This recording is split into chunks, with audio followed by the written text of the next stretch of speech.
2 ദിവസമായി മുത്താലം വിവേകാനന്ദ വിദ്യാനികേതനിൽ നടന്ന BJP മുക്കം മണ്ഡലം ദീൻ ദയാൽ ഉപാധ്യായ പ്രശിക്ഷൺ പഠന ശിബിരം സമാപിച്ചു. സമാപന സമ്മേളനം സംസ്ഥാന വക്താവ് അഡ്വക്കേറ്റ് VP ശ്രീപത്മനാഭൻ ഉദ്ഘാടനം ചെയ്തു. 2 ദിവസങ്ങളിലായി മുത്താലം വിവേകാനന്ദ വിദ്യാനികേതനിൽ നടന്ന BJP മുക്കം മണ്ഡലം ദീൻ ദയാൽ ഉപാധ്യായ പ്രശിക്ഷൺ പഠന ശിബിരമാണ് സമാപിച്ചത്. സമാപന സമ്മേളനം BJP സംസ്ഥാന വക്താവ് അഡ്വക്കേറ്റ് VP ശ്രീപത്മനാഭൻ ഉദ്ഘാടനം ചെയ്തു. അടിയന്തരാവസ്ഥ കാലത്ത് ജയിൽവാസം അനുഭവിച്ചവരെ ചടങ്ങിൽ അദ്ദേഹം ആദരിച്ചു. മണ്ഡലം പ്രസിഡന്റ് PS അഖിൽ അധ്യക്ഷനായി.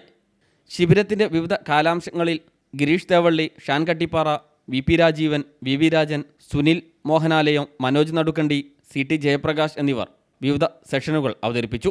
രജനീഷ് ബാബു, ജിതേഷ് തോട്ടത്തിൻകടവ്, പ്രമോദ് ഗോതമ്പറോഡ്, ജോസ് ബാലുമണ്ണിൽ, ബാബു മൂലയിൽ തുടങ്ങിയവർ സംസാരിച്ചു. News bureau, Mukkam.